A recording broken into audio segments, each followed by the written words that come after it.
So the JOJOLands is finally here, and I'm so excited to check this out with you guys and embark on this tremendous unlawful adventure. I'm not gonna beat around bush, so to be brief, if you enjoy my content, please leave a like on this video and subscribe to the channel for more videos like this one. Keep in mind that this is not a spoiler-free review. This is just a short video of me summarizing everything that happened in chapter 1. So let's get right into it. As the JOJO community has been speculating, the story takes place in Hawaii. The main character, Jojo Joestar, commences his narrative as a 15-year-old boy in his way to becoming rich after witnessing a volcanic eruption, as it pertains to supporting characters and possible future allies to Jojo, who have already been shown a lot of them, like Dragona Joestar, Jojo's big brother, which despite the name and appearance is actually a male character, or the mysterious JOJOLands, or the guy we've seen buy drugs from Jojo at the school and came back at the end of the chapter, among many others I will explain throughout the video.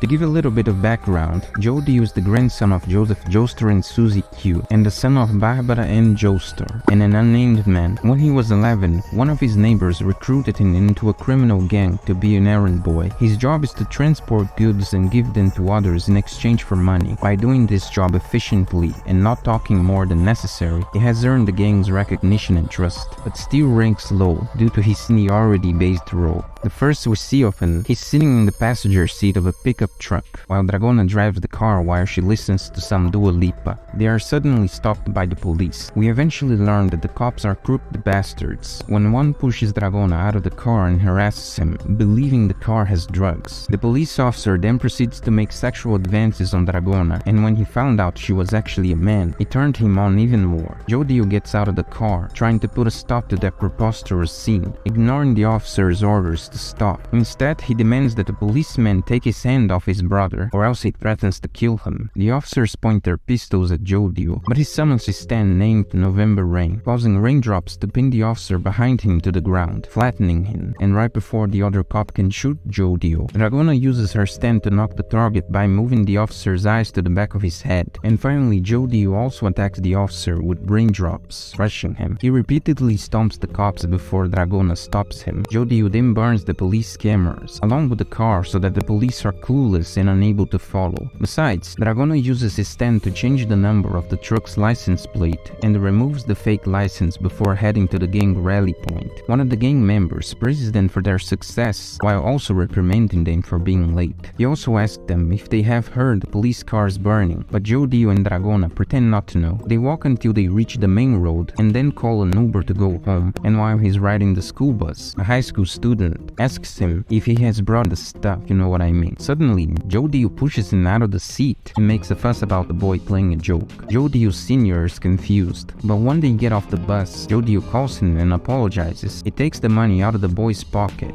and tells him where to go to get the drugs. Later that day, Jojo, Dragona, and Paco are summoned to Iko's fashion boutique by their boss Mario May QI. Mario orders everyone to turn off their phones before showing them hers. On screen is a 24-karat natural blue diamond, valued at $6 million. It belongs to a Japanese tourist who owns a vacation home on the island of Hawaii and plans to stay for about 12 more days. Her plan is that after selling it on the black market, their group gets a 2% split, while Meryl gets an 18% split. She also informs them that they will be going as a team of 4 to the house of the tourist to rob the diamond. And suddenly, the same student we saw buying drugs from Jojo at school in the morning appears and becomes the 4th member, with Meryl assuring them that they will be of some help. That's pretty much it for chapter 1 of the JOJOLands. I quite liked it. I thought the new protagonist contrasted Giorno well. For example, the noble characteristics of Giorno and how he cared for the children of Italy being affected by the drug empire of Diavolo, versus Jojo, who's selling drugs at school. But let me know your thoughts in the comments down below. Did you like it? Did you not?